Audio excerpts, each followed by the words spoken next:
My name is Chloe Hauenstein, and I am the coordinator for this year's SICE Development Roundtable series. The Development Roundtable is a high-profile speaker series where leaders within the international development sphere address our students, faculty, and the broader community on trends and challenges that are shaping the field. I'm very happy to welcome you all to the last roundtable event of the semester with our esteemed guest, Mr. Masood Ahmed. Just a brief note that we will have a Q&A session at the end, so please kindly hold your questions until then, and we will distribute the microphone so that everyone can hear you. Now to introduce Mr. Ahmed, I would like to welcome Dr. Tanvi Nagpal, the Acting Director of the International Development Program and practitioner in residence here at SICE. Professor Nagpal's interests and classes focus on improving service delivery to the poor, especially in urban areas. She also leads the IDEV practicum. Professor Nagpal is an affiliated scholar at the Urban Institute, where her research centers on generating finance and political will for pro-poor service delivery. Now I'll welcome Dr. Tanvi Nagpal.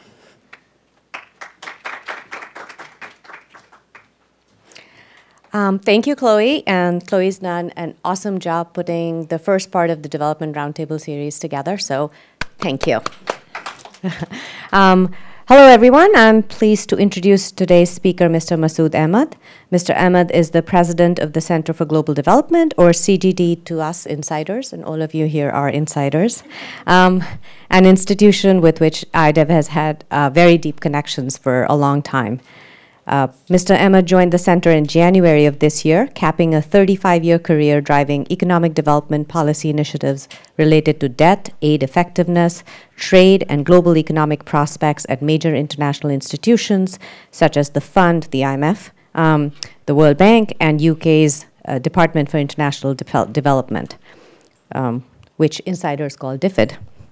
Mr. Ahmed joined the Center for Global Development from the IMF, where he served for 8 years as director of the Middle East and Central Asia Department, overseeing the fund's operations in 32 countries. Mr. Ahmed is a leading expert on Middle East economics, having served on the advisory board of the London School of Economics Middle East Center, as well as on the World Economic Forum's Global Agenda Council on Middle East and North Africa. We are really fortunate to have Mr. Ahmed here today with us to discuss changes that he foresees in the economic order and how this will impact developing countries. So please help me welcome Mr. Masood Ahmed.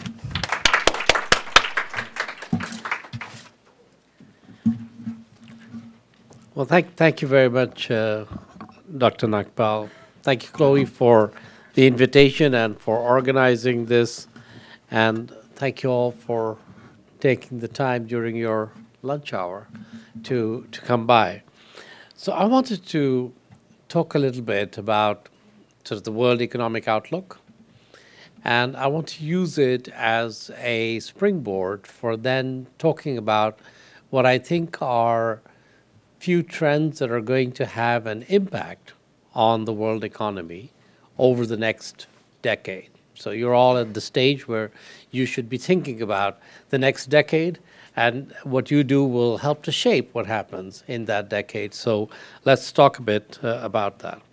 And it's always useful to start with some basic numbers. And I'm going to try and see if I can get this to function. Having pressed every button on it. That in and of itself doesn't seem to do anything, but maybe there are. Here we are. Whoa, there we go. So you see, just required. Which one was it, Chloe? Okay, so we'll try again a random process. There's only 4, so one of them will work. So this is kind of big picture of global economic activity. And so the last decade, there have been 2 big shocks for the world economy. One of them was about 10 years ago when we had the financial crisis, the global financial crisis. Global financial crisis is what you see, the result of that is the big sharp dip in the global activity in 2009. The whole world basically went into a severe slowdown in the case of emerging markets, a contraction in the case of the rich countries, And that process has taken us almost a decade to recover from.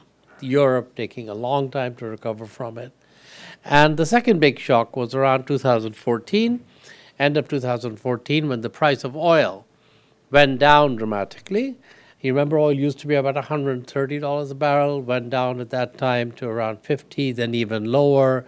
Now it's sort of back up to around 50 or 60. Those two shocks took a time for the world economy to work through, but now you're seeing fairly robust economic activity, both in advanced countries and in emerging markets. So the IMF, which kind of does this, put out its numbers a few weeks ago, and at the time of their annual meeting, and as you see, the world is kind of growing around 3.5%. That's a good number for the world, 3.5% growth. Advanced economies grow at around 2%, and emerging markets, which I'll show you in a minute, also doing relatively well. But this is always the case, that when you look at these things, you'll see that even within emerging markets, there are two groups of countries that are not doing so well. One is Africa, right at the bottom, sub-Saharan Africa. They only grow at about 2.5%, which is not so high given the population growth they have and given the level of income that they're starting from. But other parts of the emerging world doing relatively well. So when you came out of the IMF World Bank meetings in October, if you talk to people, there was general sense that things were going relatively well on there. In the lens in which they're looking at the world, they see that the recovery is now with us and things are going well. But I think it's always a little bit difficult if you stop at just looking at the big picture. It's always useful to go a little bit into it. And I was struck by one thing, which is I asked one of my colleagues to put together a small map which said, what's happening to living standards?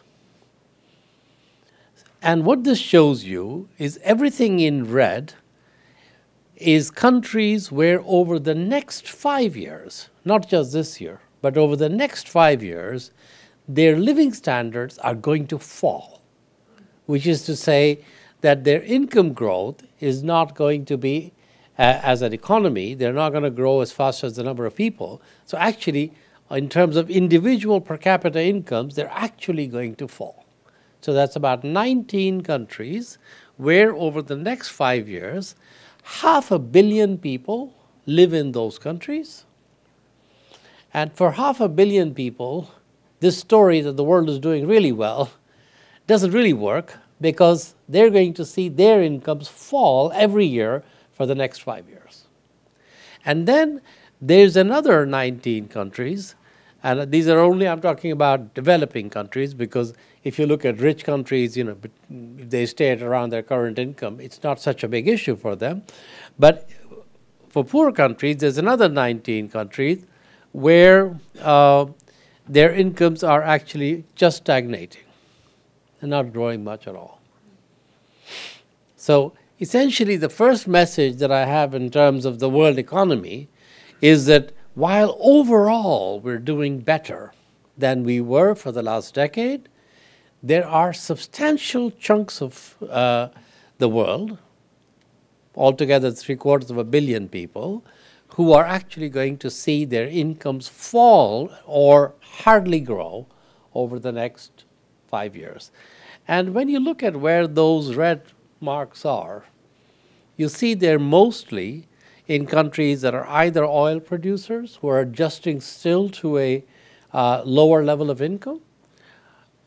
So you see Saudi Arabia there, you see some countries in West Africa, you see, and then they're concentrated in Africa. So these are countries which are not going to be places where they can do a lot. They're already relatively strapped for income, and then they're going to have to face big challenges. So that's the sort of big picture on the economy. Now, what is it that, now I want to focus on a few big trends that are happening that are going to need to be understood better and I hope you'll do work on this in the coming years to try and understand them, and then to manage them. So the first of these big trends is the fact that productivity growth has been slowing.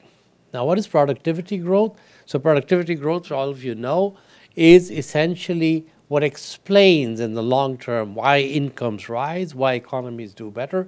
It's what explains the difference between what you put in and what you get out. So you can get more capital and more labor going in, and that will give you more output.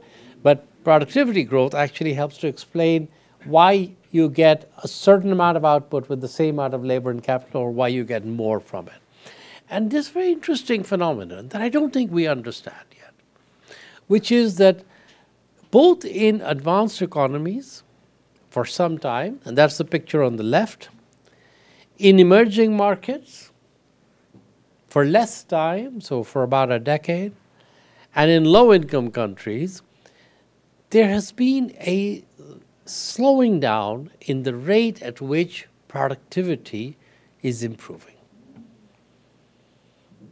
People, for some reason, for a decade or more, the world has seen this, not the same kind of productivity growth that we had before. Why is that? Why do people think that's happening? So there are kind of three camps of people who have tried to explain this. The first group says, these numbers are wrong. You're just not capturing it. Because there's a lot of productivity growth, it just doesn't show up in the numbers. A lot of it is rigged to new technology. The new technology is not captured in the numbers. You know, your iPhone today is able to do much more than the computers were able to do 15 years ago. You measure that by the price of an iPhone. So really, the real productivity growth is a lot higher. Now, anybody who's spent a whole day doing Angry Birds, you know that it can also be productivity destroying. But there is that argument. So the first camp says, forget about this. Actually, productivity growth is happening. There's a second camp which says, no, productivity growth is going to come from technology, but it just takes a bit longer. It takes a while. It hasn't come through yet. You will see it in the numbers. Be patient. So that's the second group of people. And the third group of people basically says that productivity growth is slowing because of what I think Larry Summers coined the term secular stagnation, which is that a combination of aging societies, labor market rigidities, means that even at low interest rate environment, there isn't enough demand for investment, there isn't enough demand for growth, and so there is no productivity growth because that's what the new environment is. We're stuck with a low productivity growth environment. So, area for work, lots of interesting areas for people here to think about. Second issue, I think we as economists don't think enough about demography. And what I'm struck by is just look at the numbers. So between now and 2050, so another 30-odd years, the world population is going to grow by about 2 billion to about 10 billion. And half of that growth is going to happen in Africa. The only part of the world where the number of young people is going to increase by 2050 is Africa. Everywhere else in the world, there will be fewer young people than there are today. So Africa's population is going to double by 2050 and is going to double by another billion. It's going to increase by another billion by 2100. So Africa is where the biggest increase in population is taking place. It is where all the young people are going to be. Now think about this. 40% of the world's young people are going to be in Africa in 2050. they will all be looking for work. At the moment, they already have difficulty finding opportunities for work. Europe, which is only 30 kilometers away from Africa, you can see it, right? I mean, they used to be joined up at one point. Europe, on the other hand, will have a big increase, a doubling of people over 65. So there's going to be a much bigger increase in older people in Europe. And they won't have enough young people to keep worker dependency ratios constant. So the number of workers to the number of dependents. And what will this mean? The combination of demographic imbalances and economic imbalances will mean that inevitably tens of millions of people will have to move, will move from Africa to Europe and elsewhere. And how do you manage this? How do you manage the economics of it? How do you manage this in an orderly way? How do you ensure that those young people have the skills they need to be productive, whether they're in Africa or in Europe? Are questions that I don't think enough people are focused on today, because their whole focus is how do we limit the number of migrants? But you can have all this conversation you like about how you limit the number of migrants. The fact of the matter is there will be tens of millions of people who will migrate. So the question really is, how do you ensure that the people who are going to move and the people who are going to stay have the skills that they need, and that the economies in Africa are providing them with enough opportunities to make rational choices about whether to stay or to leave?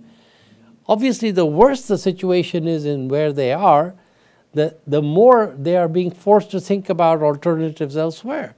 So I think this is going to be a really big issue on which we need to do a lot of interesting and policy consequential work that will shape the world as we know it. So the third thing I want to talk about is the third big trend which will affect developing countries sooner than we think is climate. So climate change, the first point is sort of obvious one. I mean, the poorer the countries, the less prepared they are to deal with climate change.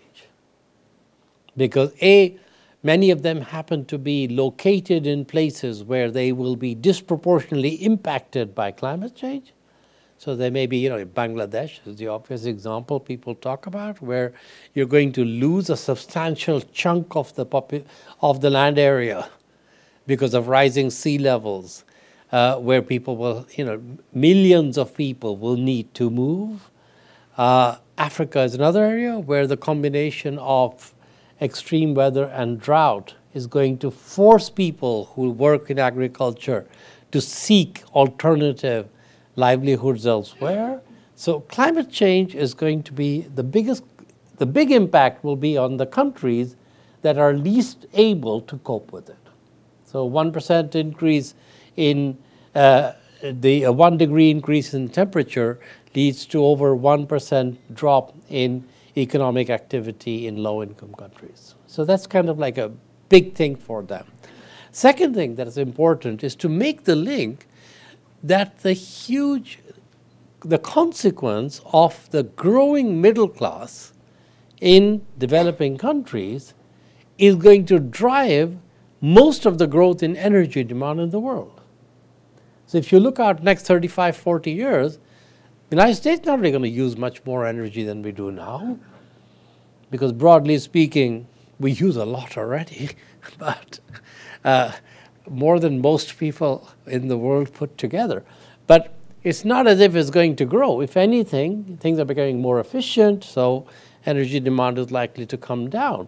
But the big increase in energy demand is as the middle class in the developing world increases, so few 100 million people join the middle class over the next 30 years, they will want to have appliances and living standards and transport, all of which require energy. So the bulk of energy demand increase is going to be coming from developing country middle class.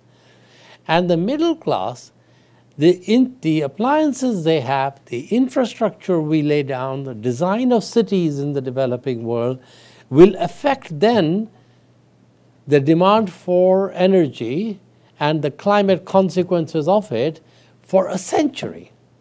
So in a way, we should be focusing now on making sure that the energy use and the appliances and structures and systems and infrastructure in the developing world that is going to be put in over the next 20 years is the one that is the most modern, most efficient, best technology we can provide. But what we're actually, are we thinking about it that way? No, because what many of us think of is, why should we give away the best technology? Well, we should actually think about this as an investment in our own futures, because that is where the biggest demand for energy is going to happen. And if we don't manage that right, we can be really efficient here, but it's still going to have the same, unfortunately, we share the same solar system. So it's not like we can kind of manage some microcosm of the solar system for ourselves. And then the final point I want to make about climate is that, as I said, climate is going to be a big driver of migration. Because all the people who are living in places where they can no longer live because of rising temperatures or because of agriculture no longer being feasible will need to move to places where they can. And the numbers that I've seen on it, actually Kelsey put together some numbers on them, are very widely. But I think 200 million is the sort of number that people have in mind for a number of people who are going to have to move because of where they live no longer being feasible because of climate. So I think working on this is going to be another big issue. Fourth item I want to talk about is technology. So, there's a kind of obvious good side to technology. Right? We are able to do things much more effectively. We can deliver development services much more effectively through biometric ID, through putting sensors in all the humanitarian relief we're doing, through using technology in education, in health, doing long-distance medicine. We can sit down and make a long list of these items. But one thing which technology is also doing is changing the nature of work. So I'll give you one example, which I liked, which I'm struck by. Adidas, or I think some people call it Adidas, I'm told, actually produces 300 million pairs of shoes a year in factories, mostly in Asia and in Africa. And they employ 1 million people to produce these shoes. So there's 1 million people working in these factories producing 300 million pairs of shoes. Last year, they opened a factory in Germany. It's called a Speed Factory. And it's producing 500,000 pairs of shoes. And it has 160 people working there because the robots produce the shoes. Much faster, much cheaper. They can actually get the shoes out to their new shoe design out within a few weeks rather than a few months. This year they're opening another of those factories in Atlanta, Georgia. Now, question. In 10 years, will Adidas be producing 300 million pairs of shoes with 5 million of them being produced by these new factories and 295 still being done in Asia and in Africa? Or will it be 200 million pairs being done in the places where they're being sold and the remainder being? So how many people, and what about the people who are in those factories now? What are they going to do? Are they going to write blogs? So I think this is interesting. You take another example, which is Foxconn, is the company that produces the iPhones and Samsung phones. I think they laid off, I can't recall the exact number of people, I think it was 60,000 people or something like that, and replaced them by robots. China has the largest number of industrial robots in the world. So the nature of work is going to change. Now, there are many studies done. I have to tell you, there are optimists and pessimists on this, including within the Center for Global Development. I'm a little bit on the more concerned side about it, and I have some colleagues who think I'm too pessimistic. But there are studies that have been done that, 47% of the jobs that are being done in the US are going to be impacted by automation. So everybody talks about self-driving cars, but it's much more than that. There's a list of jobs which are, as you see here on this thing, which basically in the next 10 years can be automated away. So if any of you are majoring in any of these, extend your study by a year, do something different. But there are going to be a range of jobs which are going to be affected, even if they're if they're not eliminated, the skills that you need to do them are going to be very different. Now think back. Over the last 20 years, there have been, as a result of globalization, but actually much more because of technology, a number of jobs in the US and in Europe that have disappeared. People tend to blame globalization, but actually it turns out that technology is much more important than globalization. We haven't done so well in dealing with the consequences of that. Because in fact, although we pay lip service to retraining and to saying that in the big picture, the gains from this are much larger than the losses, the fact is that the people and the communities where those jobs have disappeared have had a tough time adapting their skills to find new jobs. And as a result, you see in many parts of the world a sort of backlash against openness, globalization, and the rise of populist parties in many parts of the economy. Now, if it's actually going to happen even faster over the next decade, I think we need to start thinking and preparing about that for that now, rather than to wait until that next wave comes and hits us. So I do feel that this is going to affect developing countries as well. It'll affect agriculture, services, and manufacturing. And the big question this raises is for those of you who are doing economics majors and development, actually, many of you are probably doing international development in this room, is if you think about the traditional development model, the traditional model was that you have surplus labor that comes off agriculture. When you start raising productivity in agriculture, they move into light manufacturing. And then from light manufacturing over time, the economies develop, they have more skills, and they have higher productivity, higher incomes. But now if that light manufacturing, which is actually a lot of it is for export, disappears because you can mechanize it, what are you going to do with that surplus labor? What is your model of economic development now? How are you going to get people off that? When they move up the ladder, if you take away those two rungs there, how are they going to jump from there into high-value services and high-value manufacturing? And I think it's a really important topic. And CGD, I want us to work on this as one of our core areas over the next 3 years, because I really do feel that this is going to have a big impact on the advice that we give to developing countries on the nature of work. Last big trend I want to put up for you is the rise of Asia.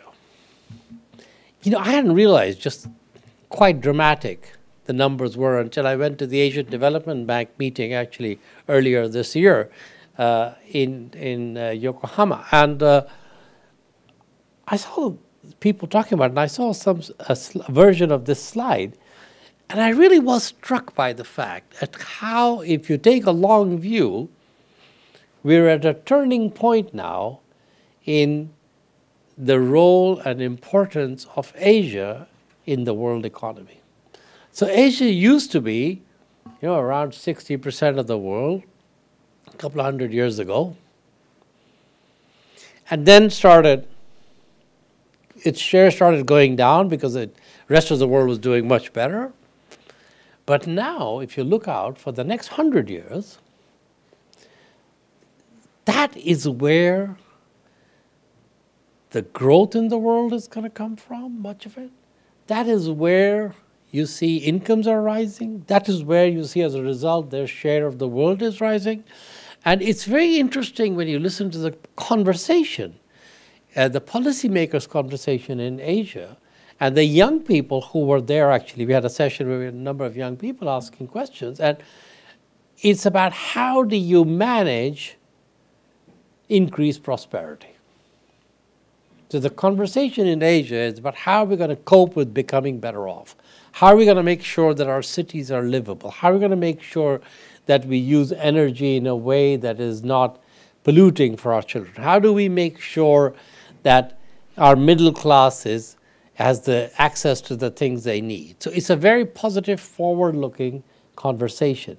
And it's a very different discussion than the one that you would have if you were in Africa, or if you were in Europe, or if you were here, because in many of the other places, it's a conversation of how do we deal with adversity that is making us less comfortable than we were. You know, it's not a positive conversation. It's a conversation about managing in a face of forces that seem to be driving us back rather than forward. And I think that affects, in a way, the mindset. So I really do encourage you all to think about sort of trying to understand also what's happening in Asia, but also think about how you can shape the conversation in a way that becomes positive about what we can do. And just in Asia, I want to end with this picture, which is China. You know, we don't talk about the economic power of China, but if you think about China, China is the world's largest economy today in a PPP sense. China is the world's largest producer of manufactured items. China is the world's biggest trader. China is the largest holder of foreign exchange reserves in the world. And China now has a huge engagement with the rest of the developing world. So if you go around Africa, some of you have had that opportunity to go to different parts of Africa, you will see that there is an active Chinese development partnership with those countries. Infrastructure is being built by China. Industry is being built there. China also has a big project, which is the One Belt, One Road project. We had a very interesting session at the CGD at the spring meetings of the IMF and the World Bank, where we brought together people talking about how the One Belt, One Road project would affect developing countries. It's going to impact 60 countries.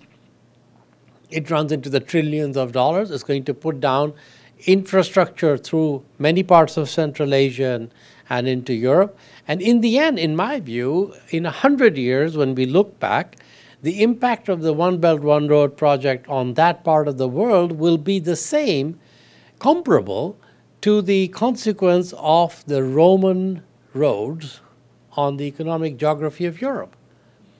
So Lyon is where Lyon is because that's where the Romans laid the road to.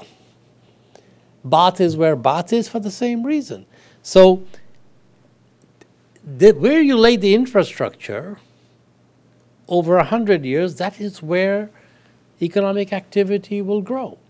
And so we're actually shaping a whole part of the world by virtue of choices that are being made today, driven in part by, in a large part in that part of the world, by how the One Belt, One Road project is going to unfold. And I think this is something that we should study more, understand more, think about, and see how to engage with in a way that really reflects what will end up being a new order. And just to give you one final number on it, you know, if you look at the development finance world, so there are two Chinese institutions, the China Exim Bank, China Development Bank. their combined portfolios in developing countries are $680 billion. That is larger than the portfolio of the World Bank and all the regional banks put together. So just to think about it in terms of size, you know, we need to understand that the world is being shaped through an engagement by China in the rest of the world, which, like every other engagement, will have good sides and bad sides, you know. So it's not like it's going to unambiguously good or unambiguously bad, but it has to be considered and managed as a big force. And I think that at the moment, I'm not sure we are spending enough time thinking about it. So again, another topic for those of you who are interested in this to pursue as you go forward. So last thing I want to say. One of the risks that economics, people who work on economics need to understand, is that economics and politics are much more linked than we have given ourselves credit for. And so one of the risks that we face now in all the outlook that we're looking forward is whether the risk of inward-looking policies and populism will actually result in a slowing down of economic activity. But I think one of the things that I would encourage you as people who are studying economics and development is to broaden out your lens. And that's why this is a great place. You know, you're sitting in SAIS, which is actually a wonderful place where you can do that easily, is to think about the connections between economics and politics, economics and demographics, economics and climate. And a lot of what we have done historically is tend to think of things in a relatively kind of compartmentalized way. But what we are seeing in reality is that compartmentalization was never really a good way to look at the world, but is becoming increasingly inadequate as a way of trying to understand and explain what happened, and therefore to be able to study it in a way that you can help to shape the world to have a better future for you and for your kids, you know, than would otherwise be the case. So let me stop with that, and I'm very happy to listen to your comments and answer your questions.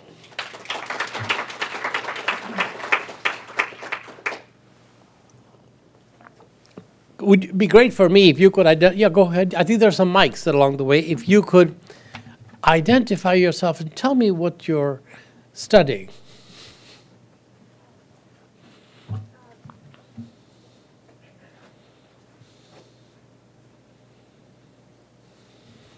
I think my voice is probably loud enough so that everyone can hear it. My name is Kay, and I'm a second year student here. I'm interested in learning, China's interaction with Africa. And I have two questions on something that very simple. The first is on the first page, or like the very, front page or something of the PowerPoint. You show like the growth rate of in the next 5 years of the world. We can see like many in, like the Southern America and also Africa, the growth rate is going to be lower than 1%. Have you ever considered about, because it might be a short-term effect because of the price, decreasing price of raw materials in the world, and those economies rely heavily on exporting their raw materials, and that might be a reason for that. And the second question is that, since you've also mentioned the later part of your presentation that China, with the help of Exim Bank and CDB, they're helping like the developing world to build their own infrastructure. Have you sort of that the developing world, for example, like Africans, they don't need to migrate to Europe, but they can rely on themselves to build the self-reliant development? So that's my two questions. Thank you. Okay, should we take another question? Should I answer that? Nobody's got their hand up, so Stan Kober in the back, yeah. If no student will go, Stanley Kober, fellow LSE alum. these projections of growth, the growth we've experienced, okay, that's real, but the debt has been growing faster than the growth. I could keep a lot of people employed and live very well by maxing out my credit cards every month. How long could I keep it going before the music would stop? And it seems to me the global economy is getting very close to that point where the music is going to stop. What happens then? Okay, that's a very good point. All right, thank you. Let me answer those two, and then we'll have more comments or questions. First of all, I think Tay's point about is low commodity prices impacting low growth. So it could be temporary. It could be. Over the last 2 or 3 years, you have seen, in fact, a recession in countries that have been big commodity-dependent producers. So if you look at Brazil, if you look at the Middle East countries, if you look at Nigeria, you look at Angola, they've certainly been a big impact of low commodity price. Commodity prices are coming up now, so they're a bit better than they were. If you look at commodity prices over the last few months, there's been a improvement in them. And if you look at the projections for commodity prices going forward, they're expected to stay at more or less where they are or see slight improvement, with the exception of oil, where there might actually be somewhere in the 50-60 range. People are not quite sure where it's going to end up. So certainly oil and commodities are part of the reason why some of these countries are doing badly. Others, however, on that chart are not commodity producers. So it's conflict, it's fragility that is driving the problem there. And one of the things I didn't put up is the whole issue of fragile states. 2 billion people are living in countries that are suffering from conflict, post-conflict, fragility in one form or the other. And I think we don't really have a very good handle on how to help those countries, how to help economic progress in those countries. Because again, it's a question of the economics and the politics and the security all have to come together in ways that we haven't yet managed to do so well. So I think there are a variety of reasons. But my point is, whatever the reason, 500 million people are not going to see their living standards improve over the next 5 years. In fact, they may see them worsen. So my message was really, it's important not to be carried away by the aggregate numbers, because within that aggregate, there may be substantial numbers of people, some of whom already are in pretty poor state, who for the next 5 years are not going to see any improvement. They might actually see a worsening. That was kind of the message I was trying to get across. On the second point, absolutely, I think the infrastructure and the investment in Africa is part of what is needed to make sure that the young people, as they grow up in vibrant economies where they have opportunities to realize their full potential where they live, rather than being forced into moving somewhere else. My own view is that given where we're starting from, and given how long it takes to change not just the infrastructure, but the environment, the business environment in countries, it's for the next decade and the next 2 decades, we will see, even so, substantial numbers of people who will want to move. So I don't think that we will solve the problem, quote unquote, by assuming that, by making sure things happen well enough that enough job opportunities are there for people not to want to move. And actually, I think also Europe will need them. See, my point, it's not just that people want to move, but without them, European society will not be able to function. So they will not have enough people to work and do the service sector and work in the economy without having people coming into. So the choice will be, how do you have a managed labor mobility that is mutually beneficial and profitable, rather than thinking of it as a problem that you want to stop. And I think that's a mindset issue as well. Now, I think Stan Kober raised a very important point, which maybe I should have highlighted, which is that if you look at these projections, what's the big risk to them? I mean, these are big trends. So I would say one big risk is exactly the one, which is that we've been living in a very low interest rate, easy money environment for a decade. Basically, the way the world dealt with the financial crisis was that the central banks of the big economies printed as much money as was needed to minimize the deflationary impact of the crisis. Interest rates have been lower than they've been for a long time. You know, when I bought our first house in Washington, D.C., the interest rate was 19%. 19% was the interest rate. And I can go and get a loan now for buying a house, I'm sure, for 4% or less, probably closer to 3%, you know. So interest rates have been really low. Banks have basically bought every kind of paper there is in the market. You know, they've changed their whole rules, and so they've been buying corporate paper or other kinds of paper. They're the biggest holders of government debt. So the governments have been issuing debt, the banks have been buying it, households have been issuing debt, corporations are not so much, you know, except in some.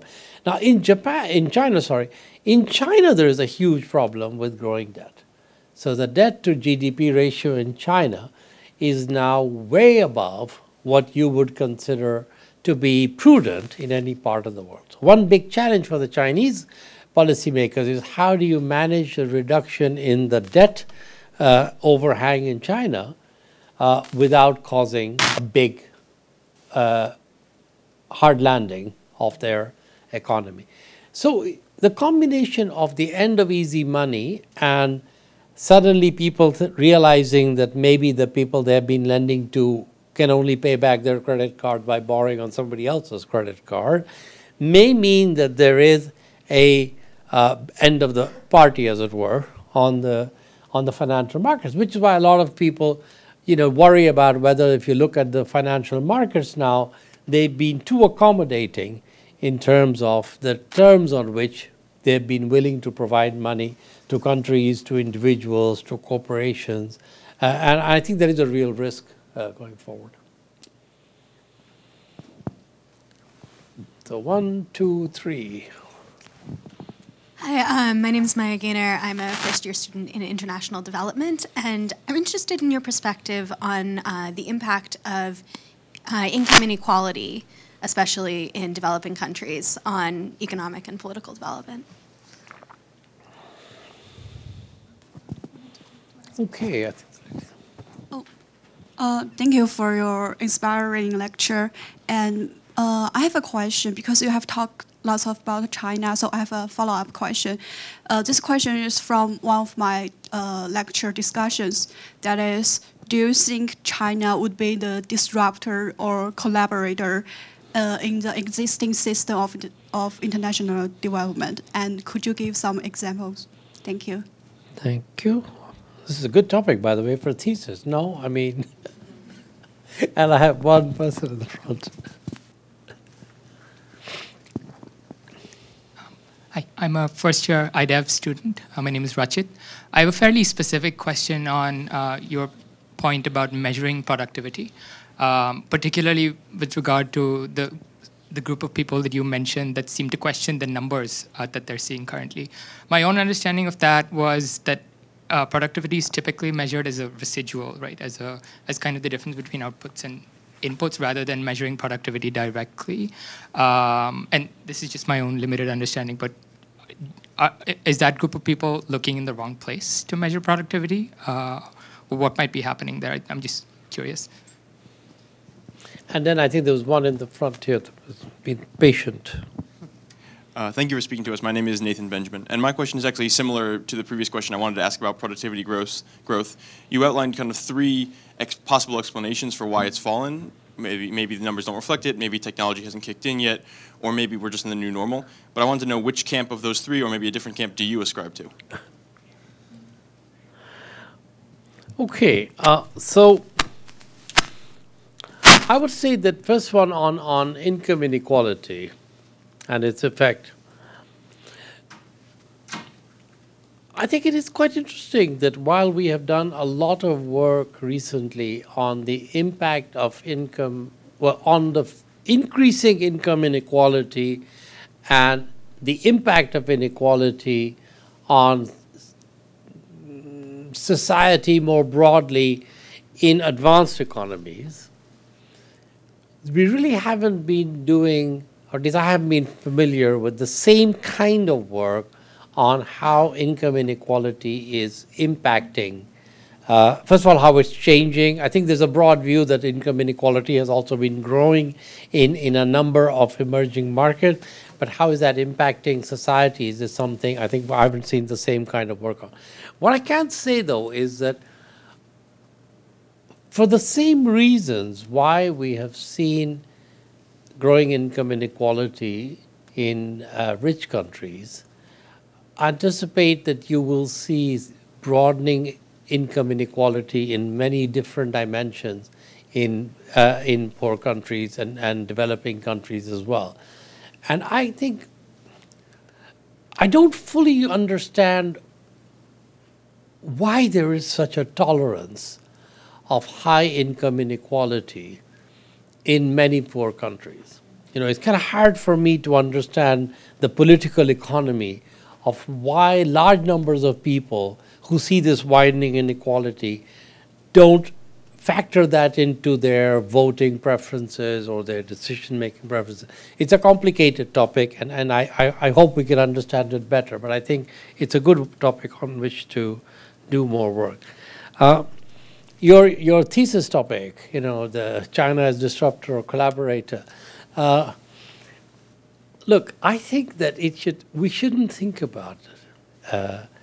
It is either or. I think that the system is changing in fundamental ways because the players in the system are changing. And it's not just an increment. It's not a small country that is joining an existing system. It is a large force that is now becoming part of a new system. So clearly the system will be disrupted by virtue of it. I mean, it's a kind of axiomatic, you know, that you can't have such a large force coming into a system without it disrupting, quote unquote, some elements of what exists. But we should not, in my mind, it's a mistake to think about how do we incorporate these new forces into, quote unquote, our system. There's no our system anymore. So I think you have to sit down and work out what is the new global economic and financial order in which the players who are key have roles that reflect their respective importance. And until you're willing to think about it that way, it becomes an artificial choice between thinking of them as disruptors or collaborators, you see.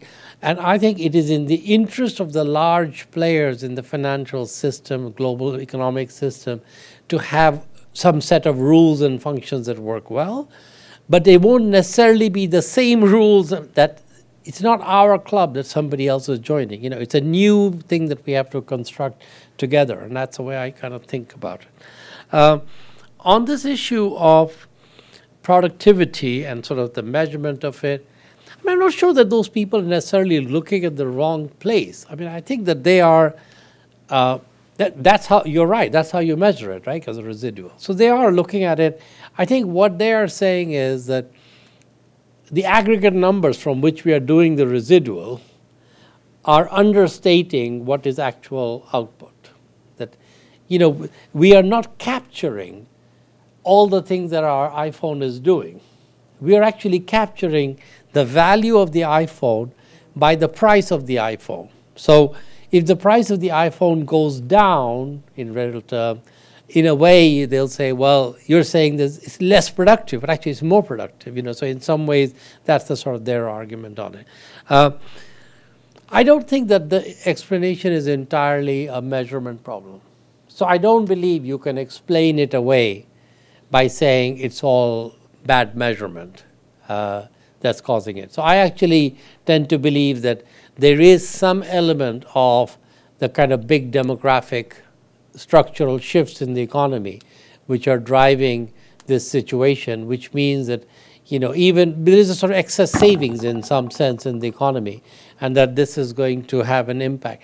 Now, what I don't think we have factored into that thesis is how the growth of the middle class is going to drive the dynamics, the middle class in developing countries. As the developing countries become big players in the world economy, their structure and dynamics will have an impact on the world economy. So we may find that the outcome, there may be secular stagnation in advanced economies, but you may at the same time have more than compensating increase in demand coming from a growing middle class in the emerging world. So I think that's something worth thinking about. Okay, that brings us very nicely to 1:30 in a way that I think any university professor would be proud of. So. Thank you all very much. Yeah.